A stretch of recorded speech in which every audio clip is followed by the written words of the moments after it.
Hello friends, welcome to online engineering. आज हम यहाँ पर बात करने वाले हैं मेजरमेंट ऑफ वर्टिकल एंगल्स के बारे में, यानी कि थोड़ोलाइट से वर्टिकल एंगल को किस तरह से मेजरमेंट करेंगे। ठीक है, तो जैसा कि आप लोगों को पता है कि हॉरिजॉन्टल के बारे में मैं आपको ऑलरेडी समझा चुका हूँ। पैटर्न सेम ही रहने वाला है, बस चीज़ें थोड़ी सी चेंज हो जाएगी आपकी, है ना। तो देखो यहाँ पर सबसे पहली चीज़ जो हम यहाँ पर चेंज करेंगे, तो देखो सबसे पहली चीज़ जो मैं बताता हूँ आपको तो देखो थोड़ोलाइट सबसे पहले बड़ा कर लिया मैंने आप लोगों को। अब देखो कि वर्टिकल एंगल को मेजरमेंट करने के लिए अब जो चीजें काम में आने वाली वो चीजें क्या क्या है आपके पास। सबसे पहली चीज जो आपके पास काम में आएगी, देखो ये हॉरिजॉन्टल प्लेट तो आपकी कब काम आती है। देखो हॉरिजॉन्टल प्लेट हमारी कब काम में आ रही थी, जब हम यहाँ पर हॉरिजॉन्टल एंगल का मेजरमेंट करने वाले थे। अब ये वर्टिकल प्लेट काम में आएगी। अब वर्टिकल प्लेट पे मार्किंग लगी हुई है, वर्टिकल प्लेट पे क्या लगी हुई है, मार्किंग लगी हुई है। ठीक है, वो भी मार्किंग भी दोनों साइड पे लगी हुई है, 180 डिग्री पे 180 डिग्री पे दोनों साइड आप यहाँ पर चेक कर सकते हैं। ठीक है, तो एक साइड वर्नियर है तो दूसरी साइड भी वर्नियर दिख रहा होगा सेम तरीके से, है ना। अब यहां पर देखो कि आप यहां पर एक बबल ट्यूब रखी हुई है, इस बबल को हम बोलते हैं एल्टीट्यूड बबल ट्यूब। क्या बोलते हैं, एल्टीट्यूड बबल ट्यूब। और यहां पर ये जो रखी है इसको हम बोलते हैं प्लेट लेवल बबल ट्यूब। क्या बोलते हैं, प्लेट लेवल बबल ट्यूब। ठीक है, तो ये वाली से ज्यादा सेंसिटिव हमारी ये वाली होती है। कौन सी वाली, ये अल्टीट्यूड बबल ट्यूब हमारी थोड़ी ज्यादा सेंसिटिव होती है। अब नेक्स्ट बात जो आप लोगों को याद रखनी है कि सर यहां से हम क्या करेंगे, सर ये जो है आपके पास ये बबल ट्यूब आपकी लाइन ऑफ साइट को क्या करती है, कंट्रोल करती है। यानी कि दोनों पैरेलल होगी तभी आपके पास लाइन ऑफ साइट आपकी सही निकल के आएगी, है ना। तो ये बात भी आपको कंप्लीट याद रखनी है कि सर ये किसको कंट्रोल करेगी, ये आपके पास इसको कंट्रोल करेगी। इसको कंट्रोल करने के लिए इन दोनों का हॉरिजॉन्टल प्लेन में होना क्या है, बहुत ज्यादा जरूरी है। ठीक है, तो ये बात भी हमारी क्लियर हो गई। ठीक है, इसकी रीडिंग देखने सॉरी बबल सेंटर में है कि नहीं है, ये सब देखने के लिए आपके पास यहाँ पर मिरर काम में आपका आ जाता है। ठीक है अब देखो ये वर्टिकल सर्कल दिख रहा है आपको, बिल्कुल। अब यहां पर हम सेम काम करने वाले हैं कि वर्टिकल सर्कल पे सबसे पहले हम क्या करेंगे, सबसे पहले तो टेलीस्कोप को आप कहां लेके आएंगे, हॉरिजॉन्टल प्रोजेक्शन में लेके आएंगे। हॉरिजॉन्टल प्रोजेक्शन में लेके आने के बाद उसकी रीडिंग 0 पर सेट कर देंगे। 0 पर सेट कर दी, बिल्कुल। फिर उसके बाद आपको मान लेते हैं सर यहाँ पर आपको इस पर्टिकुलर जगह पे आपको यहाँ पर क्या करना है। देखो मैं इसको थोड़ा सा सही समझा देता हूँ आपको। अगेन ये चीजें तो समझा दी आप लोगों को, अब देखो समझाने वाली बात आ गई अब तो बिल्कुल लास्ट में फाइनली। तो देखो ये आपकी मान लेते हैं ये हॉरिजॉन्टल लाइन ऑफ साइट है आपके पास। ठीक है, यहाँ पर आपने 0 सेट कर लिया। 0 सेट करने के बाद क्या है कि आपको मान लो रीडिंग लेनी कहाँ पर, यहाँ पर इस पर्टिकुलर लोकेशन पे आपको यहाँ पर रीडिंग लेनी है। यहाँ पर फ्लैग लगा दिया मैंने, है ना। तो आपको क्या करना है कि सर अब आपको यहाँ पर देखो क्लैंप लगे होंगे यहाँ पर, यार इस साइड नहीं दिख रहे आपको, उस साइड देखने को मिलेंगे, है ना। तो क्लैंप लगे होंगे यहाँ पर, है ना। तो जो वर्टिकल क्लैंप लगा हुआ है, ऊपर वाला जो क्लैंप लगा हुआ है, इस क्लैंप को आपको बस क्या कर देना है, क्लैंप को आपको छोड़ देना है। क्लैंप आपको यहाँ पर डायरेक्ट रीडिंग दिखा देगा आपको। ठीक है, क्लैंप को किया लूज, क्लैंप लूज करके आपने यहाँ पर रीडिंग ले लेनी है। ये लो रीडिंग आपके पास आ गई, मान लो ये रीडिंग आ गई, है ना। ठीक है, तो ये आपके पास ये जो आपने एंगल इसको बाइसेक्ट किया ना, बाइसेक्ट करते के साथ ही आपको यहाँ पर एंगल बन जाएगा आपका θ1 डायरेक्टली मेजरमेंट कर लोगे आप, है ना। तो कोई दिक्कत नहीं, कोई टेंशन वाली बात नहीं, बहुत इजी सा कॉन्सेप्ट है। बस यहाँ पर काम क्या आने वाला है, बस वर्टिकल क्लैंप स्क्रूज आपके काम में आएंगे, इसके अलावा कोई क्लैंप काम नहीं आएगा। बस वर्टिकल क्लैंप स्क्रू आपके पास काम में आने वाला है, इसके अलावा बस हो गया आपका पूरा काम। ठीक है, पहले इसको सेट किया, सेट करने के बाद 0 रीडिंग पहले क्या वर्टिकल क्लैंप स्क्रू को आपने क्या कर दिया, लूज किया और आपके कर दिया पूरा का पूरा काम, है ना। तो इस तरह से आपका पूरा काम चल जाता है यहाँ पर। ठीक है, तो ये वाले बात तो मैंने आपको यहाँ पर बता दी है। अब देखो कुछ एक इंपॉर्टेंट बातें हैं जो कि आपके पास इंपॉर्टेंट है, यहाँ पर मैं लिखा देता हूँ आप लोगों के सामने ताकि आपको सही रहे। देखो इसको हटा देते हैं, इसको नीचे भेज देते हैं।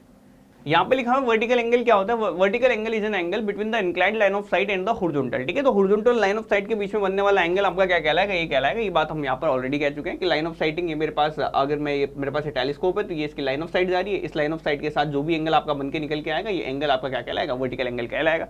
ठीक है, यहाँ पर कह रहा है it may be an angle of elevation or depression according to the object is above or below the horizontal plane ए। ठीक है, तो ये आपका डिपेंड करेगा कि आपके पास कैसा है। अब देखो यहाँ पर देख लो आप इस केस के अंदर, है ना।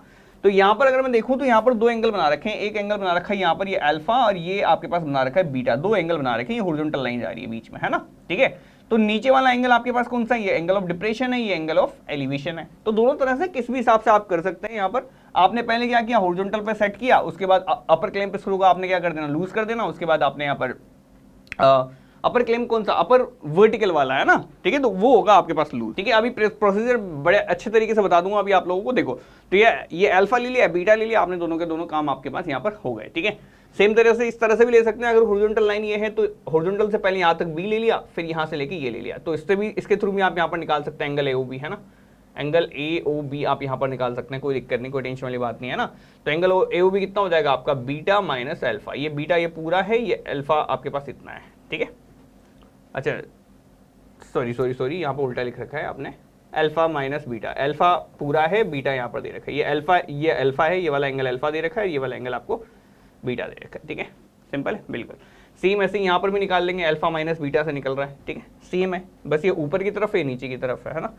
प्रोसीजर देख लेते हैं हम यहाँ पर, प्रोसीजर देखो, to measure the vertical angle of an object at station O, तो सेट करेंगे सबसे पहले इंस्ट्रूमेंट को, एडजस्टमेंट वगैरह कर देंगे जो भी आपको चाहिए, टेम्पररी एडजस्टमेंट्स, इसके बाद जीरो कर देंगे वर्टिकल वर्नियर के ऊपर, एक्जैक्टली जीरो कर देंगे, और आपके पास जो काम का आने वाला है वर्टिकल सर्कल क्लैंप और टेंजेंट स्क्रूज काम में आने वाले, बस ठीक है। पहले हमने वहां पर 2 स्क्रूज देखे, 2 स्क्रूज आप यहाँ पर देख लो, ठीक है। बबल ट्यूब को आप क्या लाएंगे, सेंट्रल पोजीशन में लेके आएंगे, ये बात इंपॉर्टेंट है, याद रखे चलना है ना। 2-3 पॉइंट से मैं आपको यहाँ पर लिखा के देके जाऊंगा, है ना। The line of sight is thus made horizontal and vernier still reads zero, और वर्नियर आपके पास जीरो है और लाइन ऑफ साइट आपकी क्या हो चुकी है, हॉरिजॉन्टल हो चुकी है, वही सेम बात, सेम प्रोसीजर जो मैं बोल चुका हूं आपको। उसके बाद वर्टिकल सर्कल क्लैंप स्क्रू को आप क्या करेंगे, लूज कर देंगे, लूज करने के बाद डायरेक्ट कर देंगे टेलीस्कोप की तरफ, ऑब्जेक्ट की तरफ, और यहाँ पर साथ के साथ साइटिंग कर देंगे। वर्टिकल सर्कल और टेंजेंट स्क्रू उसके काम आ जाएगा बाइसेक्टिंग करने के, है ना। टेंजेंट स्क्रू मतलब स्लो कर देता है, ठीक है, तो स्लो मूवमेंट करना हो बाइसेक्ट करने के लिए, तो उसके लिए टेंजेंट स्क्रूज काम में आ जाते हैं आपके, ठीक है। वही सेम प्रोसीजर रहने वाला है आपके पास। इसके बाद कह देंगे दोनों वर्नियर की रीडिंग आप यहाँ पर मेजरमेंट कर लो, दोनों का आप यहाँ पर एवरेज ले लो, वो एवरेज आपके पास यहाँ पर निकल के आएगा। सेम बात कह रहे हैं, मीन वैल्यू आप यहाँ पर उठा लेनी है, एक बार फेस लेफ्ट से कर देना है, फिर एक बार फेस राइट से कर देना है, सेम तरह से, ठीक है। फिर चेंज द फेस को चेंज कर देना, रिपीट कर देना, सेम प्रोसीजर, और यहाँ पर आपके पास कह देंगे सर इसके थ्रू आपके पास यहाँ पर क्या आ जाएगी, फिर आपको मीन ले लेना है 2 वर्नियर रीडिंग का, ठीक है। एवरेज ले लेंगे इन दोनों का, फेस लेफ्ट का, फेस राइट का, ठीक है। पहले तो एक कंडीशन में तो क्या किया हमने, सबसे पहली कंडीशन में तुमने क्या किया, पहली कंडीशन में देखो यहाँ पर 0 डिग्री सेट है, मान लो यहाँ पर 0 डिग्री सेट है, यहाँ पर वर्नियर है, यहाँ पर वर्नियर है, ठीक है।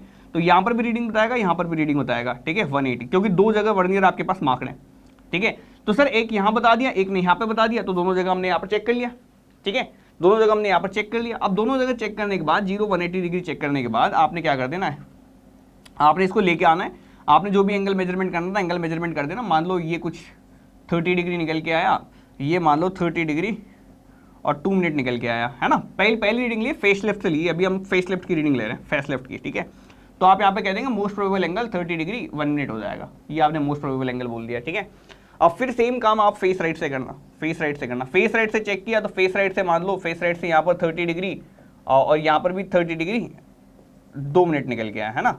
तो सेम तरह से आप यहाँ पर फेस राइट में भी कह देंगे 30 डिग्री और 1 मिनट आपके पास करेक्ट आंसर है, ठीक है। अगर मान लो ये वैल्यू दोनों फेस लेफ्ट फेस राइट अगर दोनों के दोनों अलग अलग निकल के आते हैं, अगर मान लो दोनों के दोनों अलग अलग निकल के आते हैं, तो अलग अलग निकल के आते हैं, तो फिर सर क्या करते हैं हम यहाँ पर, फिर इन दोनों का एवरेज ले लेते हैं अपन, है ना। तो इन दोनों का एवरेज ले लेना, एक बार तो इन दोनों का एवरेज ले लिया, एक बार इन दोनों का एवरेज ले लिया, और सॉरी इन दोनों का एवरेज ले लिया, अब इन दोनों का एवरेज ले लेना आप, है ना। जो भी रीडिंग आएगी वो आपके पास यहाँ पर एंगल होगा, थीटा एंगल आपके पास निकल के आएगा उस पर्टिकुलर ऑब्जेक्ट का, ठीक है। इजी बातें, कोई दिक्कत नहीं, कोई टेंशन वाली बात नहीं, आसानी से समझ जाओगे।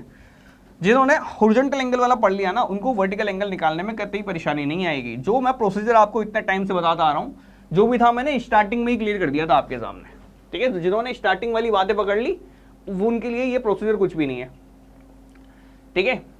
For measuring vertical angle between 2 points, देखो 2 पॉइंट्स ये सेम ही चल रहा है आपके पास, है ना। तो प्रोसीजर अगर आपको चाहिए तो आप यहाँ पर याद कर सकते हैं, कोई टेंशन वाली बात नहीं है। अब यहाँ पर बढ़ जाता हूँ मैं आगे की तरफ, और यहाँ पर मैं कुछ इंपॉर्टेंट नोट लिखा देता हूँ जहाँ से क्वेश्चन आपसे सच में पूछे जा सकते हैं, ठीक है। देखो सबसे पहली चीज जो आपको वर्टिकल एंगल के मेजरमेंट में याद रखनी है क्या, कि एल्टीट्यूड बबल ट्यूब क्या होती है, एल्टीट्यूड बबल ट्यूब ये आपके क्यों काम आती है, is bubble tube located at top, ठीक है। तो टॉप पे जो लोकेटेड है उसको आप यहां पर क्या बोलते हैं, एल्टीट्यूड बबल ट्यूब बोलते हैं। सेकंड पॉइंट जो आपको यहां पर याद रखना है, ठीक है, कि zero of vertical circle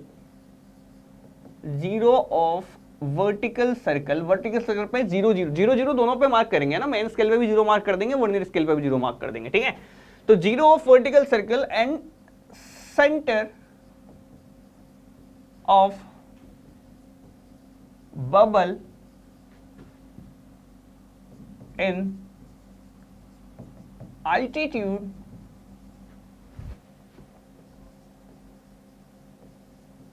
bubble tube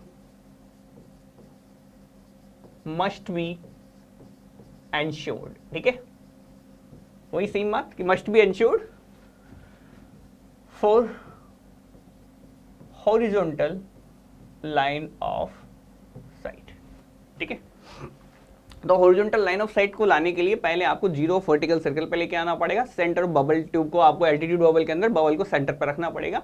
इसी के बाद आप बोल सकते हैं कि सर आपकी लाइन ऑफ साइट हॉरिजॉन्टल में आ गई, फिर हॉरिजॉन्टल लाइन ऑफ साइट आ गई, फिर उसके बाद आपको कुछ नहीं करना, अपर क्लैंप स्क्रू का बस थोड़ा सा रोल रहेगा, फिर उसके थ्रू आपने ये कर देना, बस उसके थ्रू डायरेक्टली एंगल का सीधा मेजरमेंट आपको यहाँ पर दे दिया जाएगा, है ना। बस इतनी सी बात आपको यहाँ पर याद रख लेनी है। नेक्स्ट देखो, नेक्स्ट आ रहा है आपके पास रिलीज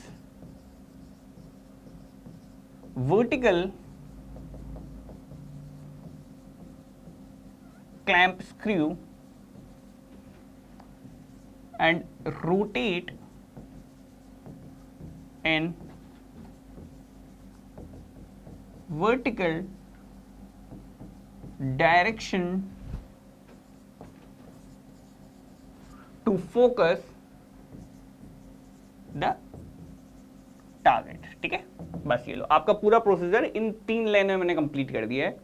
उतना कुछ याद रखने की जरूरत नहीं, वो सब कुछ लिखने की जरूरत नहीं है आप लोगों को, सिर्फ इतना सा लिख लो, ये आपका काम हो जाएगा। ठीक है, 3 लाइन आपने यहाँ पर लिख देनी है, 3 लाइनों के थ्रू आपके पास पूरा का पूरा प्रोसीजर हम यहाँ पर कंप्लीट कर चुके हैं। ठीक है, तो इन तीनों को यहाँ पर याद रख लेना। इसके बाद अब हमारा जो नेक्स्ट पॉइंट होने वाला है जिसके ऊपर डिस्कशन करेंगे, तो नेक्स्ट पॉइंट ऑफ डिस्कशन हमारा अब जो रहने वाला है वो रहेगा अब आपका डिफ्लेक्शन एंगल्स। क्या रहेगा?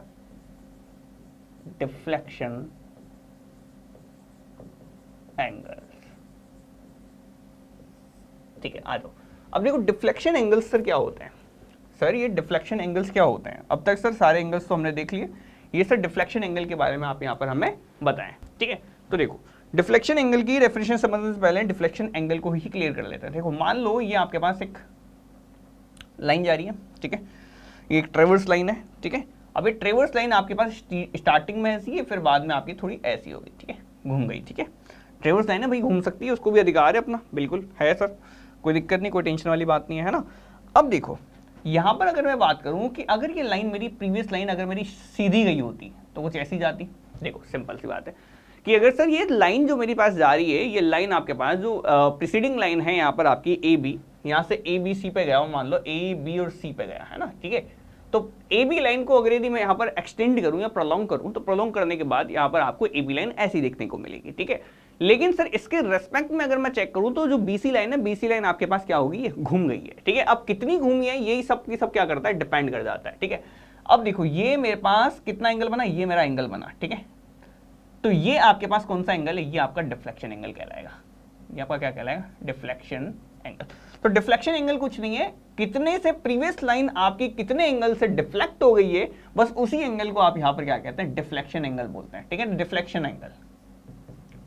अच्छा, अगर यहां पर बियरिंग के केस की बात करूं, अगर मैं यहां पर बियरिंग का केस उठा लूं, तो देखो ये मैंने लिया, ये मैंने लिया। ठीक है, तो एक बात आप लोगों को पता है, अगर यदि यहां पर मैं बोलूं कि सर ये वाला पर्टिकुलर एंगल मेरे पास अगर 30 डिग्री है, तो ये वाला एंगल भी मेरा कितना निकल के आएगा? ये वाला भी मेरा 30 डिग्री निकल के आएगा। ठीक है, ओके, बिल्कुल। तो दोनों एंगल आपके पास क्या रहेंगे? सेम रहने वाले। अगर यदि इसको मैं नोट से कैलकुलेट कर लेता हूं, तो कोई सा भी नोट हो सकता है, कोई दिक्कत नहीं, कोई टेंशन वाली बात नहीं है ना। ठीक है, सिंपल है, बस दोनों जगह सेम ही लेना है ना। इधर मैग्नेटिक से मेजरमेंट करो, उधर से मैग्नेटिक से कर देना। ठीक है, तो ये 30 डिग्री है तो वो भी 30 डिग्री निकल के आएगा। अब इसमें एक और सीन है आपका, है ना, कि सर डिफ्लेक्शन एंगल के अंदर अभी मान लो एक तो यहां से डिफ्लेक्ट करा दी, एक और मैं डिफ्लेक्ट करा देता हूं आपको। ये लाइन थी, ये सीधी ऐसी जाती। ठीक है, लेकिन इसको हम सीधी नहीं भेजेंगे, अब हम इसको थोड़ा सा टेढ़ा कर देते हैं। ठीक है, मान लो ऐसे की। ठीक है, सिंपल है बिल्कुल।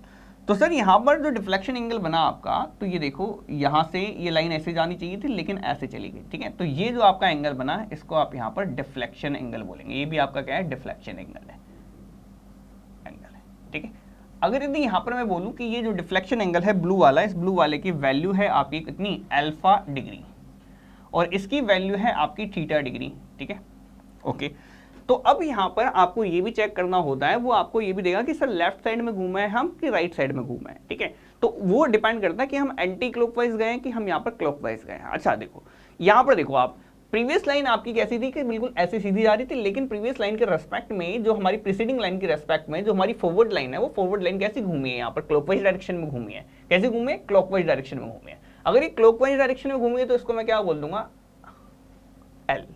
यानी कहाँ घूमी है, ये लेफ्ट डायरेक्शन में घूमी है ये प्रीवियस वाली लाइन से, ठीक है। तो इसको मैं क्या बोल दूंगा, इसको मैं बोल दूंगा आर, यानी कि राइट डायरेक्शन में घूमी है। देखो यहाँ से आप चलते हुए आ रहे हैं, ए से लेके बी पे आ रहे हैं ना, ए से बी पे आ रहे हैं, तो आप यहाँ पर चेक करेंगे ए से बी है तो ये राइट डायरेक्शन में घूमी है, तो अल्फा डिग्री आर, ठीक है। और यहाँ पर अगर चेक करें तो यहाँ से मैं सीधा जा रहा हूँ, ठीक है, कोई दिक्कत नहीं, कोई टेंशन वाली बात नहीं है। लेकिन यहाँ से मैं क्या गया, ऐसा गया, तो देखो सिर यहाँ रखना आप अपना, है ना, सिर यहाँ रखना, यहाँ से देखना, यहाँ से देखना आप, यहाँ से देखोगे तो आप किस डायरेक्शन में घूमे, उस डायरेक्शन में घूमे, वो डायरेक्शन आपकी क्या कहलाएगी, आपकी एंटी क्लॉकवाइज डायरेक्शन है, एंटी क्लॉकवाइज डायरेक्शन में घूमा, यानी कि ये alpha degree L, theta degree L. तो ये भी आप लोगों से यहाँ पर आपको याद रखना है कि सर कैसे एल और आर के रेस्पेक्ट में वो आपको देगा, वो आपको जब भी बोलेगा तब ये देगा, ठीक है। अच्छा, डिफ्लेक्शन एंगल की मैक्सिमम वैल्यू क्या हो सकती है, डिफ्लेक्शन एंगल की मैक्सिमम वैल्यू क्या हो सकती है, तो देखो डिफ्लेक्शन एंगल आपका लाई कर सकता है 0 डिग्री से लेके 180 डिग्री के बीच में, इससे ज्यादा जाएगा क्या, नहीं जाएगा, ठीक है। क्यों, क्योंकि देखो अगर यदि इससे ज्यादा चला गया, मान लो ये 180 से ज्यादा चला गया, देखो इसके रेस्पेक्ट में 180 कहाँ होगा, यहाँ होगा, इससे ज्यादा चला गया, तो फिर हम इधर से मेजरमेंट कर लेंगे, ठीक है। फिर लेफ्ट राइट हम हमारा चेंज कर देंगे, लेकिन जो एंगल की वैल्यू है, जो मैग्नीट्यूड है, वो 0 से लेकर 180 डिग्री के बीच में ही रहने वाला है आपका, ठीक है। सिंपल है, ये बहुत इजी से कॉन्सेप्ट हैं आपके पास, इनसे सवाल आपसे पूछ लेता है वो जनरली, तो आप लोगों को पता होना चाहिए डिफ्लेक्शन एंगल क्या होता है, इसको कैलकुलेट कैसे कर सकते हैं, ठीक है। तो डिफ्लेक्शन एंगल आपका यही वाला एंगल है, ठीक है, तो इसको कैलकुलेट कर सकते हैं, ठीक है। तो अगर यदि आपको इसकी बीरिंग भी पता है ना, अगर मान लो इस बी लाइन की भी 4 बीरिंग पता है, इसकी बीरिंग आपको पता है, मान लो देखो इसकी बीरिंग पता है आपको, ए बी लाइन की 4 बीरिंग पता है आपको, ठीक है। और आपको इसकी भी यहाँ पर आपको पास क्या है कि बीसी लाइन की 4 बीरिंग पता है, तो बीसी लाइन की 4 बीरिंग पता है, तो आप यहाँ पर बीसी लाइन की 4 बीरिंग में से आप यहाँ पर इसकी बीरिंग आप यहाँ पर घटा सकते हो ए बी लाइन की, आपके पास डायरेक्टली आपके पास यहाँ पर आंसर आ जाएगा सीधा डिफ्लेक्शन एंगल, ठीक है। सिंपल है, कोई टेंशन नहीं है, हाँ बिल्कुल। तो लिख लेते हैं, इट इज एन एंगल, सबसे पहले इसकी डेफिनेशन लिखते हैं, इट इज एन एंगल, ठीक है। इसके बाद इसका मेजरमेंट कैसे लेते हैं ये भी मैं आप लोगों को बता दूंगा, ठीक है। It is an angle which a survey line makes with the prolongation of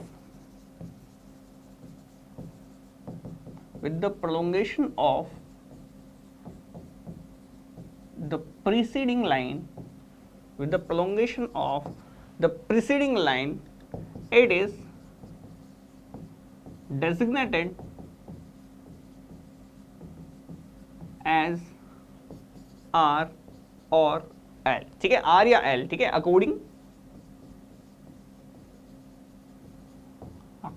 as it is measured, ठीक है, to the clockwise and anti clockwise, ठीक है। तो यहां पर भी देख लो आप, यहां पर है ना, जब हमारा क्लॉकवाइज घुमा था तो मैंने आर लिखा था आपसे, बिल्कुल। तो क्लॉकवाइज और एंटी क्लॉकवाइज कैसे घुमा है, इसी के रिस्पेक्ट में हम यहां पर इसको मेंशन कर देते हैं, ठीक है। और ये कहां से मेजरमेंट करेंगे कि क्लॉकवाइज घुमा है, तो फ्रॉम द प्रोलोंगेशन ऑफ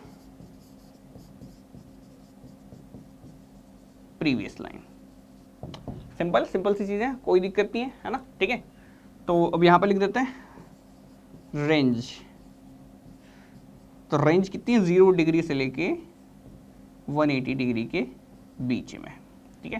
तो जैसे कि आप यहां पर लिखें फॉर एग्जांपल, तो फॉर एग्जांपल लिखें कि 8B स्टेशन पे आप यहां पर चेक कर सकते हैं, बी स्टेशन पे डिफ्लेक्शन एंगल कितना है, तो डेल इक्वल्स टू, इसको डेल से डिनोट करते हैं अपन, है ना, ठीक है, del equals to alpha degree R, ठीक है। अगर यदि यहाँ पे लिखूँ मैं एट सी डेल, अगर यदि आप यहाँ पर चेक करेंगे तो थीटा डिग्री एल, ठीक है। ये एल और यहाँ आर कभी कभी लिखा हुआ मिलेगा, कभी कभी नहीं मिलेगा, ठीक है। सिंपल है, बिल्कुल जैसे भी दे दें उस हिसाब से आप यहाँ पर लिख सकते हैं, कोई टेंशन नहीं है। सिंपल है, मेंशन कर लेंगे आप लोग, सब लोग। आई होप आप लोगों को समझ में आ गया होगा कि प्रीसीडिंग लाइन से हमने यहाँ पर जो एंगल निकाला है वही आपका डिफ्लेक्शन एंगल है, ठीक है। अब देखो मेजरमेंट हम यहाँ पर देखने वाले हैं, तो देखो मैं अब आप लोगों को बता देता हूँ कि मैं यहाँ पर आपको बताने वाला हूँ कि देखो अपना आई पीस छोटा होता है, ठीक है, और यहाँ पर ऑब्जेक्ट पीस बड़ा होता है। तो मैं यहाँ पर आपको कुछ ऐसा सा डायग्राम बनाऊँ तो समझ जाना, इस साइड आई पीस है और इस साइड आपके पास क्या है, ये थोड़ी लाइट बना रहा हूँ मैं ना, ऐसा कुछ, उस साइड आपका ऑब्जेक्टिव पीस है, ताकि समझने में थोड़ी सी आसानी रहेगी, है ना। अब यहाँ पर देखते हैं कैसे बनाएंगे। अब देखो कैसे बनाएंगे, तो यहाँ पर देख लो, सबसे पहले तो आपको यहाँ पर क्या करना है कि सर रीडिंग को आप 0 0 पे सेट कर दें, रीडिंग को 0 0 पे सेट कर दें, वर्नियर वगैरह, वर्नियर मैन स्केल दोनों 0 0 पे सेट कर देंगे बिल्कुल। करने के बाद आप लोअर क्लैंप स्क्रू को तो कर दिए क्या चीज़, लूज, और साथ के साथ ही बात करें तो अपर वाले को कर दे टाइट, ठीक है, अपर टाइट, लोअर वाला आपने यहाँ पर क्या कर दिया, लूज कर दिया, लोअर वाला लूज कर दिया, रीडिंग चेंज होगी नहीं, रीडिंग चेंज होगी नहीं, आपने उठा के बी पे रखा, आपने क्या करा, अब देखो बी पे तो नहीं रख सकता मैं, यहाँ तो नहीं बना सकता, नहीं तो मेरा डायग्राम खराब सा हो जाएगा थोड़ा सा, मैं यहाँ पर बना देता हूँ आपके सामने, ठीक है, यहाँ ऑब्जेक्टिव पीस है, यहाँ पर आई पीस है, ये मैंने कह दिया, ठीक है, बना के यहाँ पर बी के ऊपर आपने सेट कर लिया, सेट करके आपने साइटिंग कर ली, साइटिंग करके आपने यहाँ पर क्या कर दिया, देखिए साइटिंग कर ली बड़े अच्छे तरीके से, बाइसेक्ट वगैरह करा लिया, इसके टेंजेंट स्क्रू भी काम में आ जाएगा आपका, टेंजेंट स्क्रू भी आपका आ गया काम।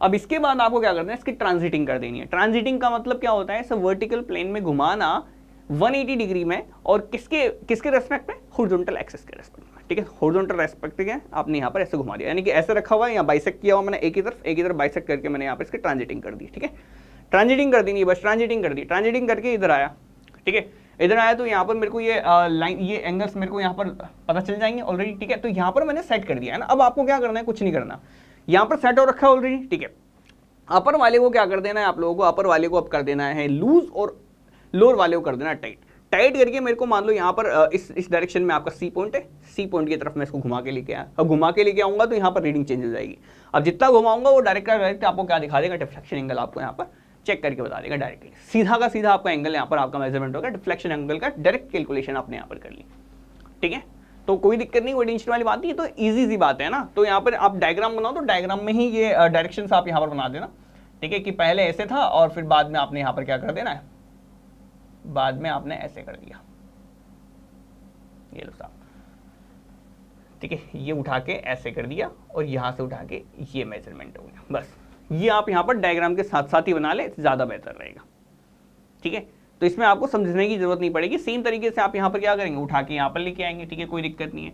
अब आपको यहाँ पर क्या करना है, सी पे मेजरमेंट करना है, तो सी के लिए क्या करेंगे, सी पे रखा, सी पे आए आप, सी पे आए, सी पे आके आपने 0 0 पे सेट किया, 0 0 पे सेट करने के बाद लोअर क्लैंप स्क्रू को आपने लूज कर दिया, अपर वाले को टाइट कर दिया, टाइट करने के बाद आपने यहाँ पर क्या देखा, टाइट करने के बाद आपने यहाँ पर साइटिंग करी, किस पे, बी पे, ठीक है, तो बी की तरफ साइटिंग कर दी हमने, है ना, बी की तरफ साइटिंग कर दी, बी की तरफ साइटिंग कर दी, इधर आंख रखेंगे तो आंख की तरफ छोटा रहता है आपका, ठीक है, साइटिंग कर दी, साइटिंग करने के बाद आपने यहाँ पर क्या कर देना है, आपने इसकी ट्रांजिटिंग कर देनी है, ट्रांजिटिंग करते ही आपके पास कैसा हो जाएगा, ये कुछ ऐसा हो जाएगा, है ना,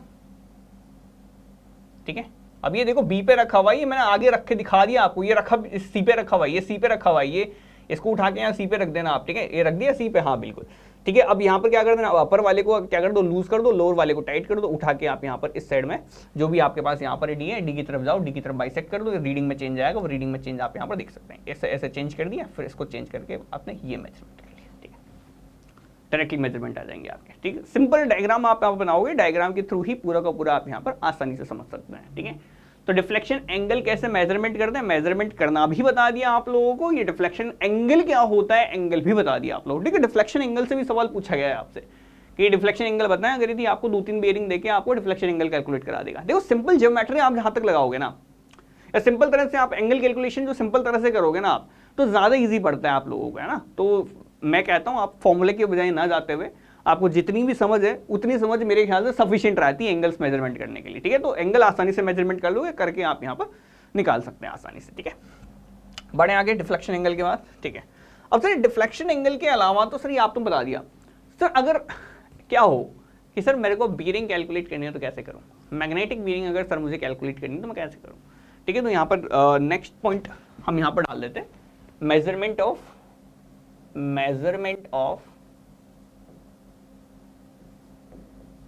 मैग्नेटिक बीयरिंग।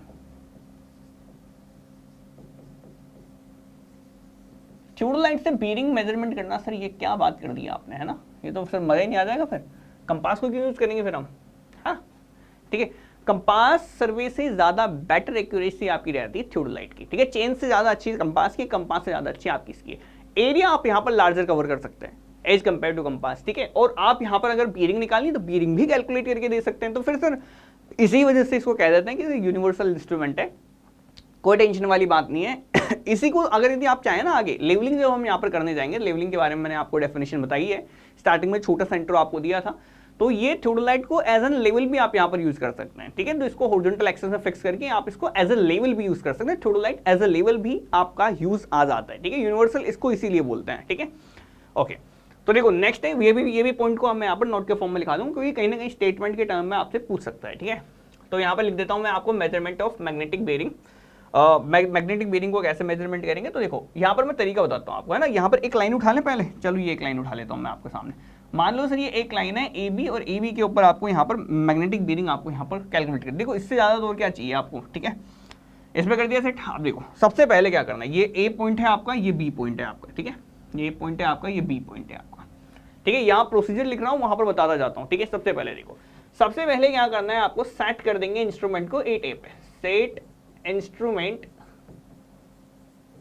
8A, ठीक है। ए पे सेट कर दिया, कोई दिक्कत नहीं सर, थोडोलाइट तो थोडोलाइट को सेट कर दिया, कोई दिक्कत नहीं है। इसके बाद आपको सेट कर दिया इंस्ट्रूमेंट ए पे, और यहाँ पर आपको and set zero reading also, तो जीरो रीडिंग भी आपको साथ के साथ ही सेट करनी है, ठीक है। तो जीरो रीडिंग भी सेट करनी है। जीरो रीडिंग सेट करना बार बार नहीं बताऊंगा मैं आपको, है ना। तो जीरो रीडिंग को सेट करना, जीरो रीडिंग का मतलब दोनों पे ही 0 0 सेट कर दिया आपने, ठीक है, कर दिया, कोई दिक्कत नहीं है। इसके बाद आप लोगों को यहाँ पर एक कंपास काम में आएगा आपका, है ना, कंपास काम में आएगा। देखो अब वो कंपास प्रिज्मेटिक भी नहीं होगा, सर्वेयर भी नहीं होगा, ठीक है। अब जो आपके पास यहाँ पर जो लोकली कंपास आप यहाँ पर रखते हैं, ट्रफ कंपास बोलते हैं हम उसको, है ना। तो ट्रफ कंपास आपके पास यहाँ पर काम आता है, छोटा सा कंपास होता है आपके पास, जिसके अंदर ये छोटा सा कंपास होता है आपके पास। मैं उसकी वो तो नहीं लेके आ पाया, ठीक है। तो ये तो ज़्यादा बड़ी नीडल नहीं हो गई है, अटकेगी नहीं यहाँ पर। चलो ये बना दी मैंने ना आपके सामने, ठीक है, कोशिश करना समझिए, ठीक है। ये लो, ये नॉर्थ दिखा देगा, ये साउथ दिखा देगा, बस छोटा सा कंपास आप यहाँ पर उठा लाए। इस कंपास को आप यहाँ पर बोलते हैं ट्रफ कंपास, है ना। वैसे यूजुअली आपके पास ट्रफ कंपास के बारे में जब भी सवाल पूछेगा तो ट्रफ कंपास आपका काम कहाँ आता है, ये आपको प्लेन टेबल सर्वे जब हम यहाँ पर करने के ऊपर जाएंगे, जो प्लेन टेबल सर्वे हम यहाँ पर सीखेंगे, तो वहाँ पर आपका ट्रफ कंपास बहुत काम आता है, ठीक है। प्रिज्मेटिक कंपास वगैरह तो यार बहुत ज़्यादा हेवी इंस्ट्रूमेंट हो गया, वो आप यहाँ पर नहीं रख सकते। आप एक ट्रफ कंपास लेके आएंगे, छोटा सा कंपास लेके आएंगे, उस कंपास को आप यहाँ पर सेट कर देंगे, ठीक है। कंपास को रख देंगे रीडिंग के यहाँ रख देंगे, कुछ कुल मिला कहीं नहीं रख रहे हैं, हम यहाँ पर रीडिंग पे रख रहे हैं, ठीक है। तो रीडिंग के यहाँ आपको कंपास रख देना है। अब नॉर्थ साउथ तो आपके फिक्स हैं, अब उसके हिसाब से आप टेलीस्कोप को घुमा लो, आप 0 0 सेट की घुमा लो। अब ऐसे घुमा देना है कि ये वाली डायरेक्शन वो वाली डायरेक्शन आपकी सेम हो जाए, ठीक है। तो 0 0 रीडिंग और ये नॉर्थ साउथ आपका बिल्कुल फिक्स हो जाए आपका, ठीक है। WCB आप यहाँ पर आसानी से निकाल सकते हैं। देखो तो यहाँ पर कर दिया set instrument A and set zero reading, ठीक है। सेकंड देखेंगे, सेकंड करेंगे रिलीज नीडल, रिलीज नीडल, ये थोड़ा सा गंदा हो रहा है यार नीचे, है ना। Release needle of trough compass, trough compass आप यहाँ पर उठा के लाए। अब कहाँ से उठा के लाए सर, यहाँ पर बस था तो नहीं मार्केट में, लेकिन किसी के पास पड़ा था, हम यहाँ पर उठा लाए, ठीक है। एंड लूज, लूज किसको करेंगे अब बताओ, ट्रफ कंपास को रिलीज कर दिया, उसके बाद 0 0 रीडिंग सेट कर दी। तो 0 0 रीडिंग को बदलना चाहते हो आप, नहीं बदलना चाहते, 0 0 पे नॉर्थ साउथ सेट करेंगे हम यहाँ पर, है ना। 0 0 पर नॉर्थ साउथ सेट करेंगे, ठीक है। और यहाँ पर कर देंगे लूज, कौन सी नीडल, लूज क्लैंप, नीडल क्या बोल रहा हूँ मैं, ना, loose lower clamp only, only ये भी लिख देता हूँ आपको, नहीं तो फिर भूल जाओगे, बहुत से कहोगे सर लोअर क्लैंप को क्यों किया, तो रीडिंग विल नॉट चेंज, ठीक है। ये भी मैंने बगल में लिख दिया साथ में, इस वजह से, ठीक है। अब इन दोनों को आप यहाँ पर सेट कर देना, ट्रफ कंपास को और यहाँ पर रीडिंग को आप यहाँ पर सब सेट कर देना। इस रीडिंग को इसको सेट करने का मतलब ये है कि आप जो टेलीस्कोप है, टेलीस्कोप की लाइन ऑफ साइट को आप यहाँ पर क्या कर रहे हैं, नीडल के साथ आप यहाँ पर सेट करके दे रहे हैं, ठीक है। 0 0 रीडिंग पे सेट करने का मतलब क्या हुआ, यही तो हुआ कि आप यहाँ पर जो लाइन ऑफ साइट है हमारी थोडोलाइट की, उसको आप यहाँ पर सेट कर दे रहे हैं, किसके साथ, इसके नॉर्थ साउथ के साथ, ठीक है। तो नॉर्थ साउथ के साथ आपने यहाँ पर सेट कर दी। थर्ड नंबर पॉइंट लिख दे, तो लिख देता हूँ, ठीक है। रोटेट टेलीस्कोप, सबसे पहले तो rotate telescope and focus parallel to north shown by compass, ठीक है। फोर्थ पॉइंट आप यहां पर लिखें, रिलीज द अपर क्लैंप। अब देखो आ गई बात समझ में, तो यहां पर देखो मेरे को यहां पर ए बी लाइन की यहां पर क्या निकालनी है, ये निकालनी है, ठीक है। यहां पर ट्रफ कंपास ये नॉर्थ दिखा रहा है, ये साउथ दिखा रहा है, ठीक है। इसी डायरेक्शन में आपने यहाँ पर क्या किया, 0 0 रीडिंग पे सेट कर दिया, इसी डायरेक्शन में आपने यहाँ पर नॉर्थ साउथ को पैरेलल कर दिया। टर्फ कंपास रख के 0 0 रीडिंग आपने यहाँ पर सेट कर दी, नहीं कुल मिला के 0 0 रीडिंग को नॉर्थ साउथ के पैरेलल में सेट कर देना आप लोगों को, ठीक है। तो इसका मतलब ये है सीधा सीधा कि आपने यहाँ पर जो टेलीस्कोप है उस टेलीस्कोप को आपने पैरेलल कर दिया किसके साथ, नॉर्थ साउथ के साथ, ठीक है। अब यहां से देखो 0 0 रीडिंग सेट है ऑलरेडी, ठीक है। अब यहां पर क्या कर देना, अब लोअर वाले को कर दो टाइट, अपर वाले को कर दो लूज, कर दिया। अब लूज करके यहां पर मैं क्या करूं, बी को तरफ जाऊं, बी की तरफ मैं बाइसेक्ट करा दूं, बी के ऊपर जो भी रेंजिंग रोड है इसके थ्रू मैं यहां पर इसको बाइसेक्ट करा दूं। बाइसेक्ट कराते क्या होगा कि यहां पर मेरे को एक एंगल मिलेगा, ये एंगल आपको डायरेक्टली कौन सा एंगल मिल जाएगा, ये आपको डायरेक्टली सीधा का सीधा आपको यहां पर मैग्नेटिक बीयरिंग मिल जाएगी। क्या मिल जाएगी, मैग्नेटिक बीयरिंग आपको यहां पर देखने को मिल जाएगी। तो release the upper clamp only and focus, ठीक है। तो कोई टेंशन वाली बात नहीं, फोकस बी बाय किससे, कौन सा एक्शन होगा ये आपका, हॉरिजॉन्टल प्लेन में घुमाने का, तो ये आपका कहलाता है स्विंगिंग एक्शन, ठीक है। ये आप लोगों को यहां पर याद रख लेना है, ठीक है। तो देखो बहुत इजी सी चीजें, सारी की सारी एक एक करके क्लियर करते जा रहा हूं आपके साथ, है ना।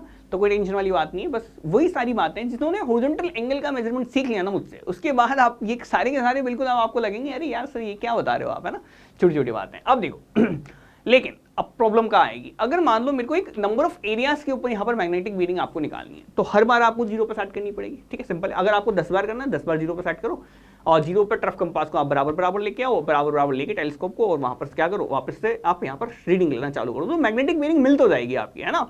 तो निकाल तो लेगा, लेकिन हर बार आपको 0 पर सेट करना पड़ेगा, ठीक है। अब यहाँ पर लिख देता हूँ स्टार पॉइंट करके, पेन का कलर चेंज कर लेते हैं अब हम ताकि हमें भी अच्छा लगे। If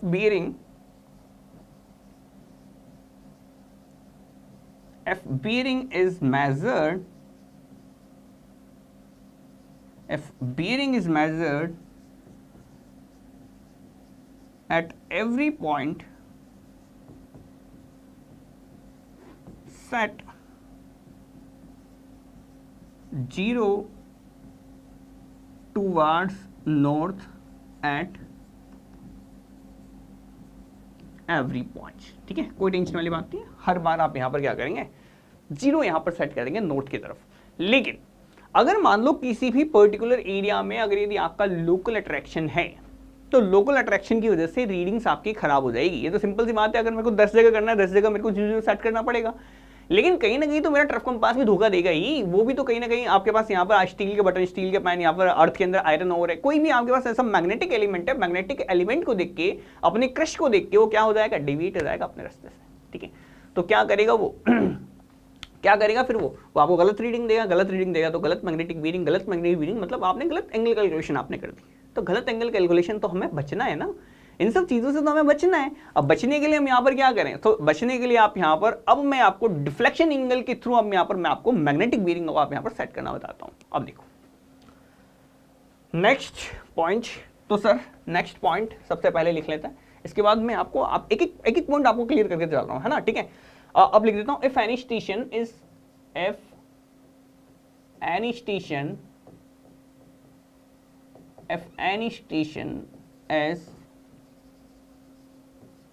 affected by local attraction, अगर कोई भी स्टेशन आपका एल की जगह लोकल अट्रैक्शन लिख देता हूं,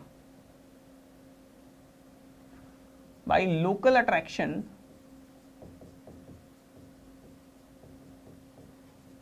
then above procedure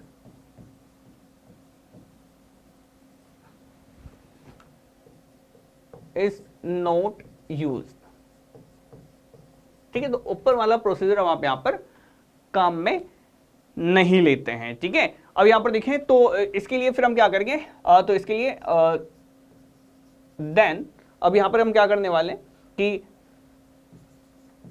bearing of any one point is measured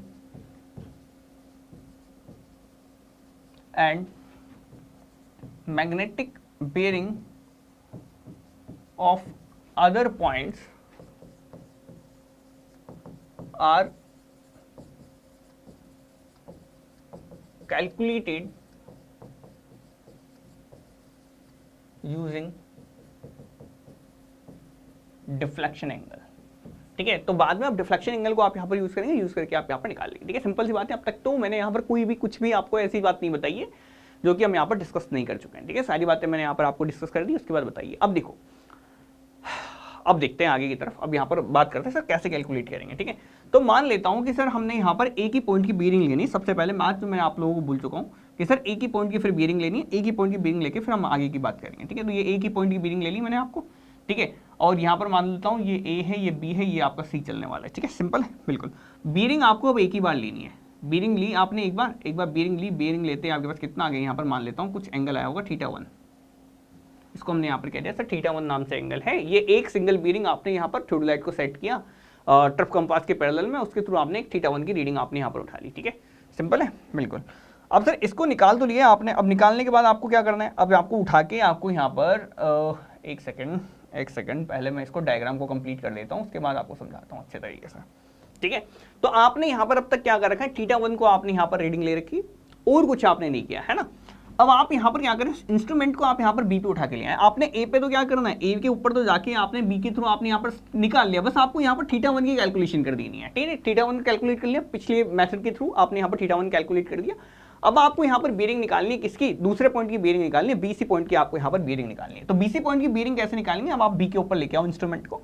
B के ऊपर आपने इंस्ट्रूमेंट को सेट किया सबसे पहले, तो बी के ऊपर इंस्ट्रूमेंट को सेट करके आपने यहाँ पर रीडिंग ले ली। बी के ऊपर कर रहा हूँ मैं ना। ठीक है, आपने यहाँ पर क्या कर दिया, बाइसेक्ट करा दिया। ठीक है, करा दिया बिल्कुल। अब यहाँ पर आपने बाइसेक्ट कराया है। बाइसेक्ट कराने के बाद आपको यहाँ पर क्या कर देना है कि सर ठीक है बाइसेक्ट करा दिया आपने, यहाँ पर 0 रीडिंग कर दी आपने, यहाँ पर 0 रीडिंग करके आपने बाइसेक्ट करके आपने यहाँ पर क्या कर दिया, ए के ऊपर लिख लिया। 0 रीडिंग करी बी के ऊपर, रीडिंग आपको कितनी करनी है, 0 करनी है। 0 करके आपको ए की तरफ देखना है, ए की तरफ देख के आपको यहाँ पर क्या करना है, अब आपको यहाँ पर इसकी ट्रांजिटिंग कर देनी है। ट्रांजिटिंग कर दी, ट्रांजिटिंग करते हैं आपके पास रीडिंग क्या, ये वैल्यू क्या आ गई, वैल्यू आपके पास ये ऐसा हो गया। ठीक है, ये ऐसा हो गया। ठीक है, ऐसा हो गया बिल्कुल। अब ऐसा हो गया, अब आपको क्या करना है, अपर वाले को क्या कर देना, अपर वाले को लूज कर देना है और लोअर वाले को टाइट कर देना। अब तक तो रीडिंग 0 है, अब तक भी रीडिंग 0 है ना। अब आपने कर दिया, अब ये आपने यहाँ पर क्या करना है, अब यहाँ से उठा के आप सी के ऊपर बाइसेक्ट करा दें। सी के ऊपर बाइसेक्ट कराएंगे तो सी के ऊपर बाइसेक्ट कराते हैं आपके पास ये एंगल आपके पास Δ1 आपके पास यहाँ पर निकल आएगा। तो ठीक है, Δ1 आपने यहाँ पर फाइंड आउट कर लिया, जो कि आपके पास रीडिंग निकल के आई। ठीक है, तो अगर यदि आपको इसकी बियरिंग निकालनी है ना, तो यहाँ पर लिखूँ अगर मैग्नेटिक बियरिंग ऑफ बी अगर यदि यहाँ पर मेरे को निकालनी है तो कितनी हो जाएगी आपके पास, तो थीटा तो ये θ1 तो ये θ1 है, तो ये कितना होगा, ये θ1 है तो ये भी θ1 होगा, θ1 प्लस Δ1। ऐसे आप यहाँ पर कैलकुलेट कर सकते हैं, सीधी सीधी बियरिंग आपको निकल आएगी। ठीक है, इसको यहाँ पर आपके सामने लिख देता हूँ। इसको यहाँ पर कैसे लिखेंगे सर, सबसे पहले क्या करेंगे, set instrument at B and focus at A. ठीक है, सबसे पहला। इसके बाद आप यहाँ पर क्या करेंगे, ट्रांजिट द थियोडोलाइट, थियोडोलाइट को आप यहाँ पर ट्रांजिट कर देंगे। ट्रांजिट द थियोडोलाइट, थियोडोलाइट को ट्रांजिट करने के बाद आप यहाँ पर करेंगे क्या, रिलीज करेंगे upper clamp, release upper clamp and focus at C. इसके बाद नेक्स्ट पॉइंट आपके पास कि सर आपका जो एंगल है, एंगल Δ1 इज ऑब्टेन। ठीक है, तो अगर यदि आपको बियरिंग निकालनी है, 4 बियरिंग निकालनी है, मान लो किस लाइन की, BC की, तो आप यहाँ पर निकाल सकते हैं θ1 प्लस Δ1। ठीक है, तो इसी तरह से आप यहाँ पर आगे भी कैलकुलेट करते चले जाएंगे। बहुत इजी सी बात है सारी की सारी। एक बार आपको पॉइंट समझ में आ गए ना सारे, तो सारे पॉइंट एक साथ ही समझ में आ जाएंगे। ठीक है, तो वो वाले पॉइंट आप यहाँ पर अच्छे तरीके से याद रखना, ये वाले पॉइंट आपने इजीली समझ लिए। ठीक है, चलो ठीक है, और ये वाला तो आज का तो हमारा पॉइंट ऑफ डिस्कशन आपका बिल्कुल कंप्लीट हो चुके हैं। बाकी मिलते हैं नेक्स्ट सेशन में। Bye, thanks for watching.